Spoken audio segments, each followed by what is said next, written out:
From there, I can be able to judge whether those are my clients or not, or there are people who have been drawn from the street.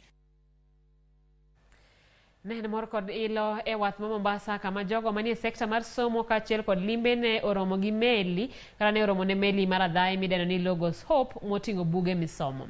Meli no mabende ideno ni Floating Library biro bedo Mombasa e thuolo mar ndalo 45 kendo biro chiwo thuolo ne jopiny donjo e iye kendo somo buge mopogore moingo 5,000.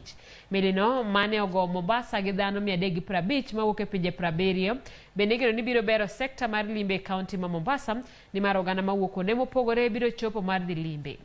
Jogo mochung' ne Meli no koni lengo margi en neno ni gibero weche mag somo mageto sekta mopogore kendo uso buge mopogore.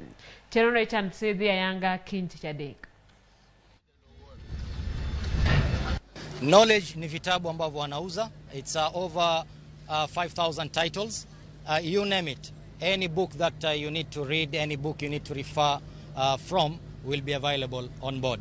Chombo hichi kimeleta vitabu chungu nzima. So kuna nafasi ya watoto wetu kupata nafasi, kuingia, kujionea kiwango cha elimu katika sehemu zingine za ulimwengu kiko kiasi gani. Kwa hivyo kwangu kuna nafasi nzuri kwamba watu wengi watapata nafasi ya kuja hapa. Kwa hivyo hichi chombo kimefunguliwa kwa siku 45. Utalii na uone utaboreka kwa kiwango kikubwa, manake wakazi wengi watakuja kukaa Mombasa katika muda huu na watakuwa wanalala hapa. Hope. This vessel is a moving library.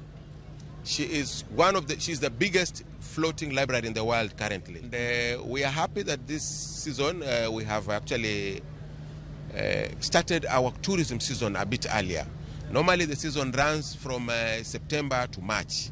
So with the 370 members of crew on board, we believe they will be interacting with the members of the public in Mombasa, and there will be a lot of business going on.